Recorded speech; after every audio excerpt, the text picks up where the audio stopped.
Bem-vinda, Laura. Obrigada. Nossa primeira pergunta vem pelo Twitter. Vamos ver na tela. Essa é inédita. Olha, essa me pegou. A cara da Laura. Ai, cada um.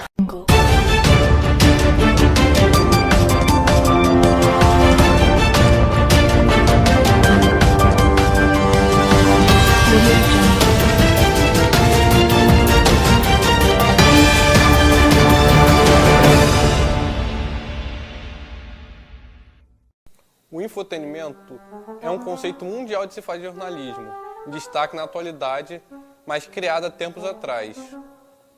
Essa modalidade une entretenimento e informação e pode ser evidenciado em veículos jornalísticos de todo o país. No século XXI, as novas mídias digitais possibilitaram o surgimento de uma modalidade de jornalismo mais descompromissado, lúdico, mais próximo à informalidade e na dualidade entre informar o telespectador e entreter. Essa forma de narrar acontecimentos jornalísticos vem angariando o público e a fidelidade dos seus telespectadores, tanto no Brasil como no exterior. Bom, a palavra é uma palavra um pouco esdrúxula, né? Mas é a mistura da informação como entretenimento, ou seja, muda um pouco o sentido clássico, né? da apreensão do fato jornalístico pelo espectador, que não tem nada a ver com entretenimento, e incorpora a palavra essa ideia, né, que permeia toda a nossa sociedade, que é do espetáculo. Tudo é espetáculo. Carol, o que te vem à mente quando a gente fala sobre infotenimento? Infotenimento é um conceito relativamente recente que acompanha, né, a mediatização de determinados objetos, estratos sociais e que anda ali ao lado do jornalismo, já que o jornalismo ele também ele também ocupa um espaço na mídia. Vou pegar, por exemplo, o caso do esporte, que o esporte, na sua dimensão industrial, econômica e tal, ele foi alçado a esse protagonista, um dos protagonistas da indústria do entretenimento, por conta desse processo de mediatização, que começou muito no início, nas primeiras décadas do século passado, do século XX, e que teve no rádio e posteriormente na televisão os grandes propulsores, né? Então, essa fronteira entre o entretenimento e a informação, sobretudo em determinadas áreas da cobertura jornalística, como o esporte, como a cultura, é um espectro, né? E nós, jornalistas, né, temos que saber lidar com esses limites, com essa fronteira que às vezes realmente fica tênue, né? Eu sempre costumo lembrar que, por mais que o jornalismo, a produção jornalística esteja muitas vezes embutida ou articulada dentro de um produto ligado a um entretenimento, jornalismo é jornalismo. Uma publicação do Ministério da Educação pediu que escolas do país inteiro, públicas e privadas, filmem os alunos cantando o hino nacional e que leiam para eles uma carta com o slogan da campanha eleitoral de Jair Bolsonaro. Bom, silêncio, por favor. É só seguirem os acordes.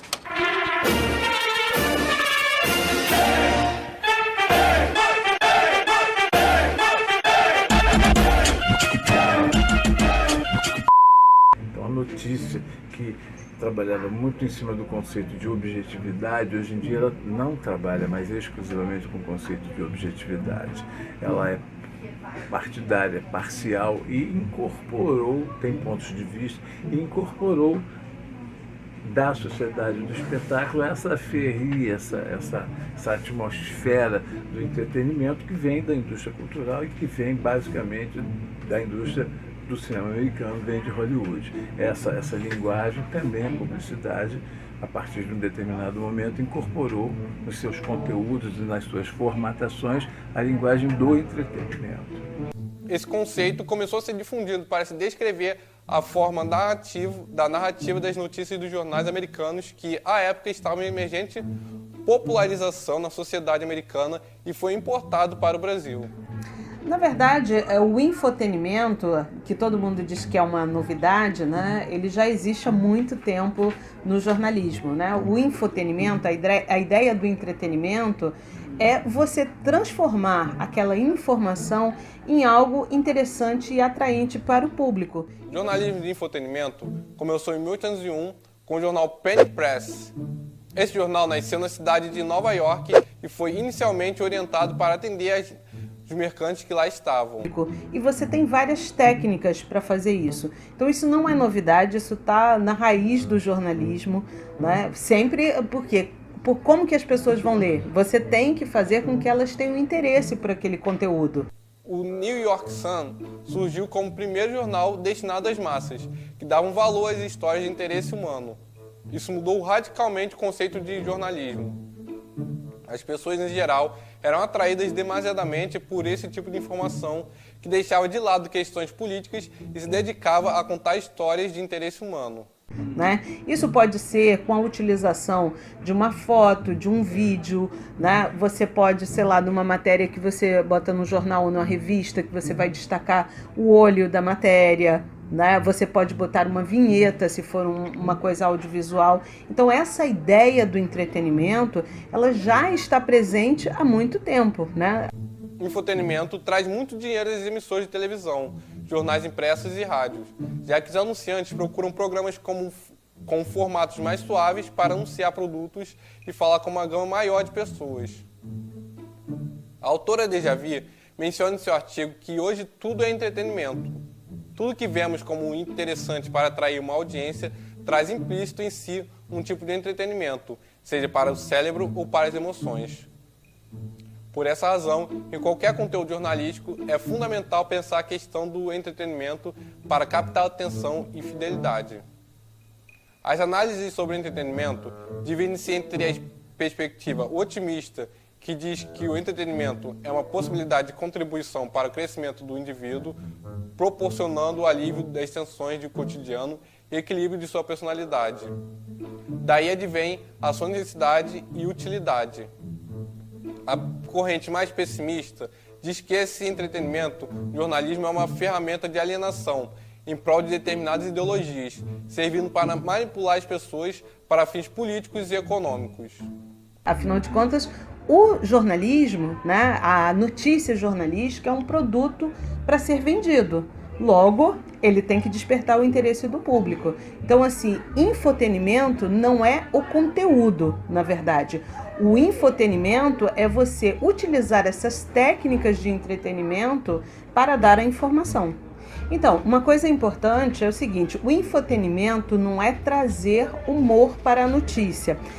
Eu acho que até em alguns casos as pessoas confundem isso, mas existe isso em manuais, por exemplo, no manual de produção da BBC, tá lá claro que entreter, na verdade, não é só divertir as pessoas, é provocar um interesse, né? É muitas vezes provocar, né? Não com uma coisa agradável, né? Despertar alguma coisa, tirar aquela pessoa e falar assim, eu preciso prestar atenção nisso.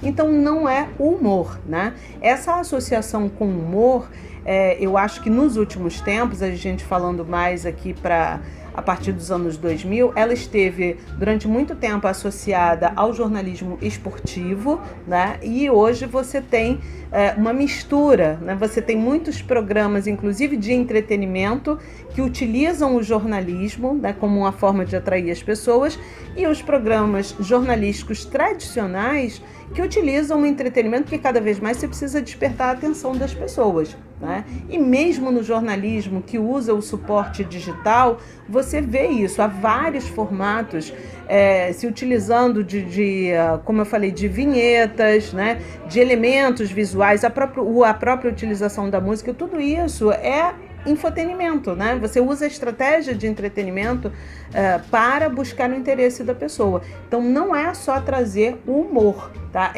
Eu acho que às vezes há um equívoco em relação a isso.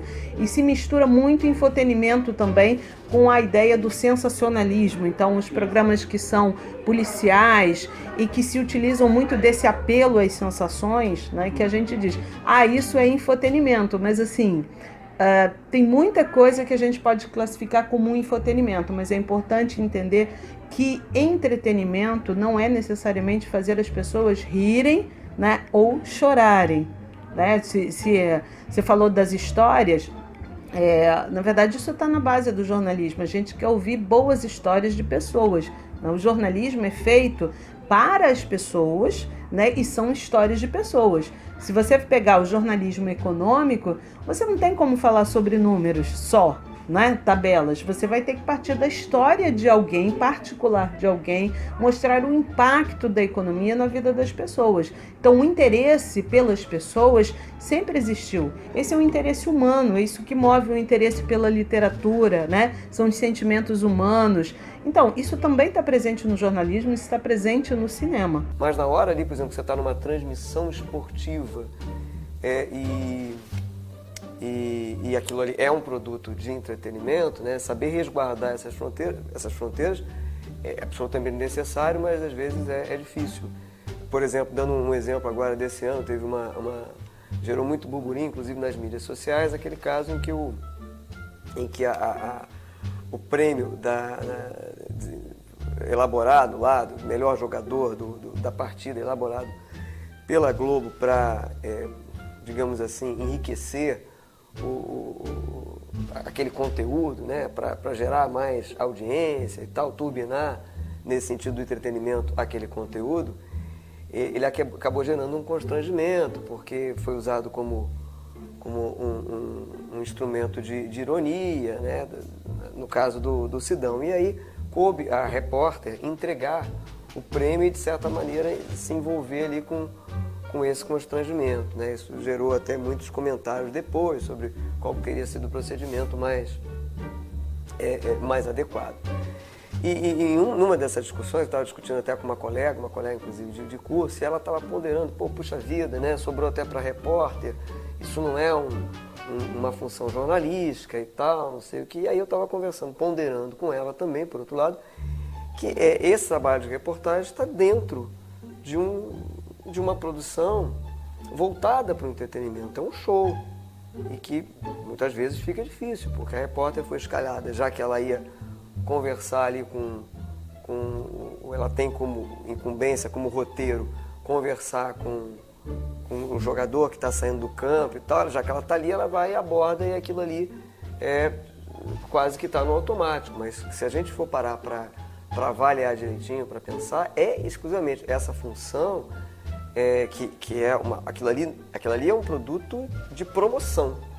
Qualquer quiz ou prêmio, você está promovendo ali. É um trabalho de promoção absolutamente legítimo dentro desse espectro de entretenimento.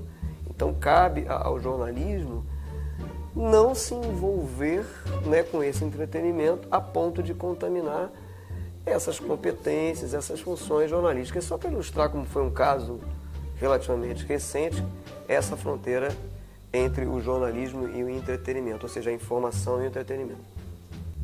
De acordo com a acadêmica Paula Roberta Santana Rocha, vivemos em uma sociedade do espetáculo. O espetáculo nada mais é que o exagero da mídia, que ao invés de comunicar, pode chegar a excessos. Por o espetáculo estar tão presente na vida das pessoas, isso atinge os meios de comunicação de massa. Sei lá, se você for lá atrás, lá nas arenas onde as pessoas lutavam e tal, não era um espetáculo? Então, assim, o espetáculo, ele faz parte, o interesse também das pessoas. Eu acho assim, eu não gosto de dizer que as pessoas só querem o espetáculo, entendeu? Eu acho que elas querem outras coisas também. Elas também querem informação, mas elas querem informação de uma maneira que seja interessante. Senão, ninguém quer nada. Entendeu? Mas assim, eu acho assim, colocar, tá caminhando tudo para pão e circo, não sei o que, o grande espetáculo, mas assim, o entretenimento transforma essas coisas, mas eu acho que sim, mas porque hoje isso... todo mundo pode ser jornalista, né? Com câmera, então isso... acha que pode, né? Todo mundo acha que pode ser jornalista hoje. Inclusive, eu já vi vários canais no YouTube de pessoas que eles falam como jornalistas, eles não são jornalistas, aí eles leem uma porção de coisa na internet, mas eles não têm fonte, eles não têm apuração, eles apenas leram. E aí eles começam a reproduzir isso. Isso é péssimo, para quem faz jornalismo, mas eu acho que o jornalista também tem que repensar o seu lugar nessa nova sociedade, em que as pessoas também têm demandas, em que elas são capazes de produzir. Quer dizer, isso tornou mais complexo o campo de trabalho para o comunicador. Eu não vou nem falar o jornalista, tá certo? Mas assim, eu acho que tornou mais complexo, você tem mais elementos para pensar. Você agora não é a pessoa só, tá? Ou o veículo que vai ser o emissário das notícias. As notícias vão surgir de vários lugares. Qual é o problema central da publicidade? Você precisa convencer alguém de alguma coisa. Vender um serviço, vender um produto, vender uma ideia, vender um conceito. Se você tem formas de comunicação, formas narrativas que se aproximem mais do seu público, isso é imediatamente uma coisa positiva para os objetivos da publicidade, obviamente. O entretenimento foi por tempos discriminado entre a elite intelectual da comunicação, mas agora, conforme reflete a autora Fábia Angélica Dejavir, o infotenimento é um dos grandes valores principais da sociedade da informação. Seu objetivo é oferecer uma distração, prazer e diversão às pessoas, ora ajudando a esquecer a realidade por meio de histórias inusitadas e promovendo a formação intelectual. Você acha que o infotenimento ajuda de alguma forma a criar novas capacidades no consumidor na notícia? Ou estamos, nós jornalistas, usando o infotenimento para desinformar o público, na medida em que o entretenimento se sobrepõe à notícia? Foi o que eu falei, né? Sempre que o entretenimento se sobrepor à notícia, né, a gente está rasgando o contrato. Primeiro, o nosso juramento, nosso compromisso aqui com a ética profissional e tal. Segundo, a gente está rasgando um contrato tácito que a gente tem com a sociedade e representá-la, né? A gente tem um contrato tácito com a sociedade e representá-la, representar o interesse público e tal. Então, repito, nada contra o entretenimento, muito pelo contrário, né? Que seria da vida sem o lúdico, sem a diversão, né? E também nada contra a gente ter no mesmo pacote, no mesmo embrulho, para usar um termo de mercado, um jornalismo e entretenimento. Isso acontece muito, repito, em esporte, na área musical, na área cultural e tal. Mas não pode ter essa sobreposição, que é lindo na teoria, mas às vezes na prática fica difícil de resguardar, mas a gente tem que resguardar, é o nosso compromisso profissional, né? Então, o infotenimento, o entretenimento, esse casamento, ele pode, e ele tradicionalmente, historicamente, existiu, né? E assume agora outras formas em função dessa reconfiguração midiática desencadeada pelas novas tecnologias digitais, mas na essência é isso. É saber lidar e resguardar com resguardar o jornalismo nessa articulação com o entretenimento. Uma sociedade onde a questão do lazer, do ócio, do tempo ocioso é uma questão cada vez mais relevante na medida que as sociedades se automatizam, em que há uma possibilidade, por paradoxal que seja, de liberação do trabalho automático. A tendência é que no mundo futuro, estou falando em hipótese, de que o entretenimento também é informação. Ele não é, para usar uma expressão da escola de Frankfurt, ele não é necessariamente alienante. É preciso ter muito cuidado com certas reflexões que se fazem em torno do entretenimento, como se ele fosse uma coisa menor. E não é. Essa ideia de misturar informação com entretenimento, isso não é uma novidade, tá? Entendeu? O problema é que as pessoas estão dando mais atenção ao entretenimento do que à informação. Inclusive, quem faz, muitas vezes, a informação fica em segundo plano. Esse eu acho que é o grande problema. Ter o entretenimento não é o problema. Tá certo? Essa não é a questão. O problema é quando você tem um programa que é informativo e que ele passa a ser mais de entretenimento do que de informação. Infotenimento significa que as coisas estão juntas, né? Eu dou informação, mas ao mesmo tempo eu mantenho sem interesse. Eu só acho uma pena que as pessoas queiram só divertir os outros.